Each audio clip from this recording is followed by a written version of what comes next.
Chapter 6. The ladies of Longbourn soon waited on those of Netherfield. The visit was soon returned in due form. Miss Bennet's pleasing manners grew on the goodwill of Mrs. Hurst and Miss Bingley, and though the mother was found to be intolerable, and the younger sisters not worth speaking to, a wish of being better acquainted with them was expressed towards the two eldest. By Jane, this attention was received with the greatest pleasure, but Elizabeth still saw superciliousness in their treatment of everybody, hardly excepting even her sister, and could not like them, though their kindness to Jane, such as it was, had a value as arising in all probability from the influence of their brother's admiration. It was generally evident whenever they met, that he did admire her, and to her it was equally evident that Jane was yielding to the preference which she had begun to entertain for him from the first, and was in a way to be very much in love, but she considered with pleasure that it was not likely to be discovered by the world in general, since Jane united, with great strength of feeling, a composure of temper and a uniform cheerfulness of manner which would guard her from the suspicions of the impertinent. She mentioned this to her friend Miss Lucas. "It may perhaps be pleasant," replied Charlotte, "to be able to impose on the public in such a case, but it is sometimes a disadvantage to be so very guarded. If a woman conceals her affection with the same skill from the object of it, she may lose the opportunity of fixing him, and it will then be but poor consolation to believe the world equally in the dark. There is so much of gratitude or vanity in almost every attachment, that it is not safe to leave any to itself. We can all begin freely, a slight preference is natural enough, but there are very few of us who have heart enough to be really in love without encouragement. In 9 cases out of 10 a woman had better show more affection than she feels. Bingley likes your sister undoubtedly, but he may never do more than like her, if she does not help him on. But she does help him on, as much as her nature will allow. If I can perceive her regard for him, he must be a simpleton, indeed, not to discover it too. Remember, Eliza, that he does not know Jane's disposition as you do. But if a woman is partial to a man, and does not endeavor to conceal it, he must find it out. Perhaps he must, if he sees enough of her. But, though Bingley and Jane meet tolerably often, it is never for many hours together, and, as they always see each other in large mixed parties, it is impossible that every moment should be employed in conversing together. Jane should therefore make the most of every half hour in which she can command his attention. When she is secure of him, there will be more leisure for falling in love as much as she chooses. "Your plan is a good one," replied Elizabeth, "where nothing is in question but the desire of being well married, and if I were determined to get a rich husband, or any husband, I dare say I should adopt it. But these are not Jane's feelings, she is not acting by design. As yet, she cannot even be certain of the degree of her own regard nor of its reasonableness. She has known him only a fortnight. She danced 4 dances with him at Meryton, she saw him one morning at his own house, and has since dined with him in company 4 times. This is not quite enough to make her understand his character. Not as you represent it.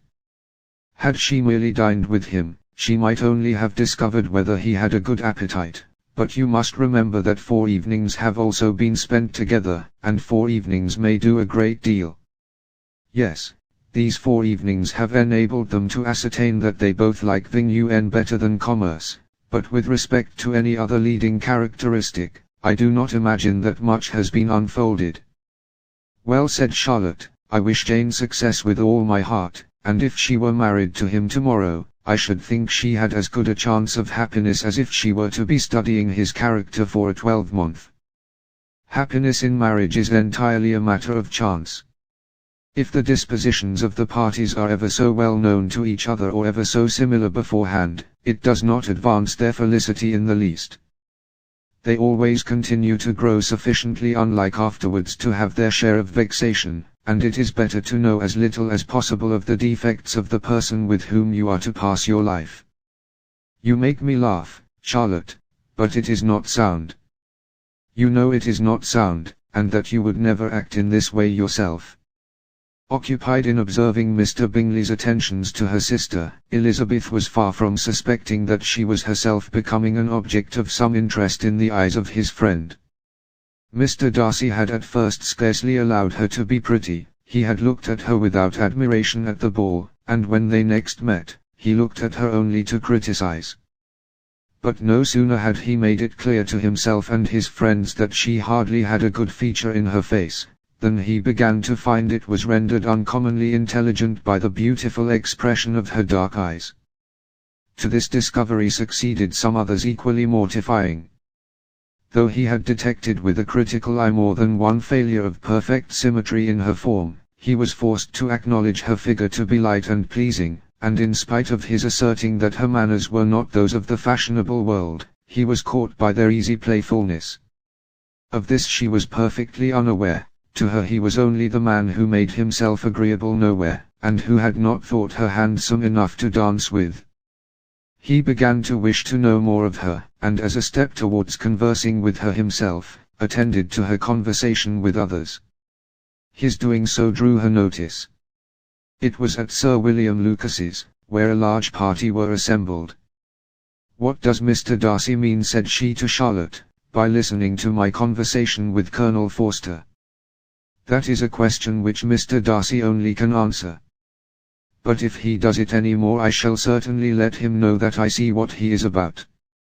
He has a very satirical eye, and if I do not begin by being impertinent myself, I shall soon grow afraid of him."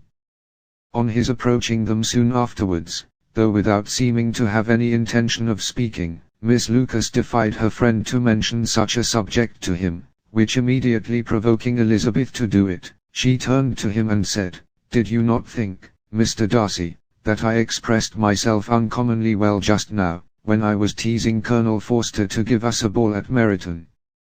"With great energy, but it is always a subject which makes a lady energetic. You are severe on us." "It will be her turn soon to be teased," said Miss Lucas. "I am going to open the instrument, Eliza, and you know what follows. You are a very strange creature by way of a friend, always wanting me to play and sing before anybody and everybody.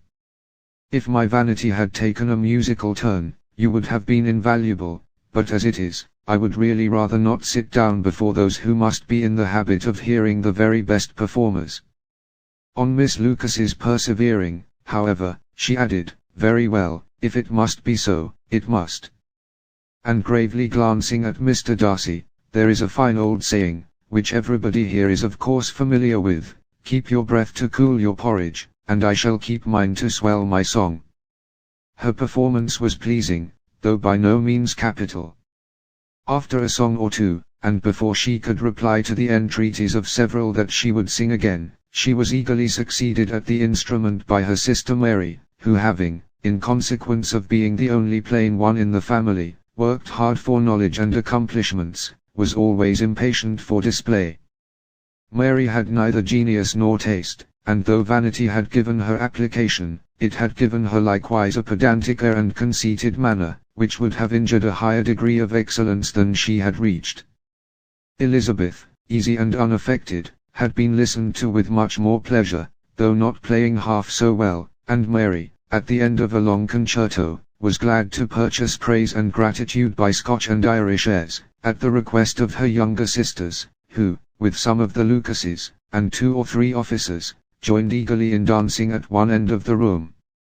Mr. Darcy stood near them in silent indignation at such a mode of passing the evening, to the exclusion of all conversation, and was too much engrossed by his thoughts to perceive that Sir William Lucas was his neighbour, till Sir William thus began, "What a charming amusement for young people this is, Mr. Darcy. There is nothing like dancing after all. I consider it as one of the first refinements of polished society." "Certainly, sir, and it has the advantage also of being in vogue amongst the less polished societies of the world. Every savage can dance." Sir William only smiled. "Your friend performs delightfully," he continued after a pause, on seeing Bingley join the group, "and I doubt not that you are an adept in the science yourself, Mr. Darcy. You saw me dance at Meryton, I believe, sir?" "Yes, indeed, and received no inconsiderable pleasure from the sight. "Do you often dance at St. James's?" "Never, sir." "Do you not think it would be a proper compliment to the place?" "It is a compliment which I never pay to any place if I can avoid it." "You have a house in town, I conclude?" Mr. Darcy bowed. "I had once had some thought of fixing in town myself, for I am fond of superior society, but I did not feel quite certain that the air of London would agree with Lady Lucas." He paused in hopes of an answer, but his companion was not disposed to make any, and Elizabeth at that instant moving towards them, he was struck with the action of doing a very gallant thing, and called out to her, "My dear Miss Eliza, why are you not dancing?" "Mr. Darcy, you must allow me to present this young lady to you as a very desirable partner. You cannot refuse to dance, I am sure, when so much beauty is before you." And, taking her hand, he would have given it to Mr. Darcy, who, though extremely surprised, was not unwilling to receive it, when she instantly drew back, and said with some discomposure to Sir William, "Indeed, sir, I have not the least intention of dancing. I entreat you not to suppose that I moved this way in order to beg for a partner." Mr. Darcy, with grave propriety, requested to be allowed the honour of her hand, but in vain. Elizabeth was determined, nor did Sir William at all shake her purpose by his attempt at persuasion. "You excel so much in the dance, Miss Eliza, that it is cruel to deny me the happiness of seeing you, and though this gentleman dislikes the amusement in general, he can have no objection, I am sure, to oblige us for 1/2 hour." "Mr. Darcy is all politeness," said Elizabeth, smiling. "He is, indeed, but, considering the inducement, my dear Miss Eliza, we cannot wonder at his complaisance, for who would object to such a partner?" Elizabeth looked archly, and turned away. Her resistance had not injured her with the gentleman, and he was thinking of her with some complacency, when thus accosted by Miss Bingley. "I can guess the subject of your reverie." "I should imagine not. You are considering how insupportable it would be to pass many evenings in this manner, in such society, and indeed I am quite of your opinion. I was never more annoyed. The insipidity, and yet the noise, the nothingness, and yet the self-importance of all those people.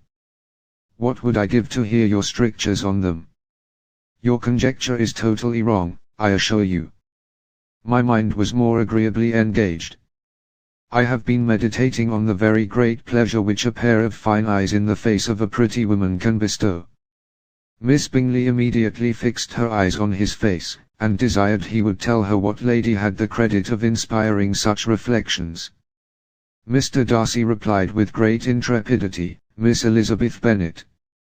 "Miss Elizabeth Bennet," repeated Miss Bingley. "I am all astonishment. How long has she been such a favourite, and pray, when am I to wish you joy?"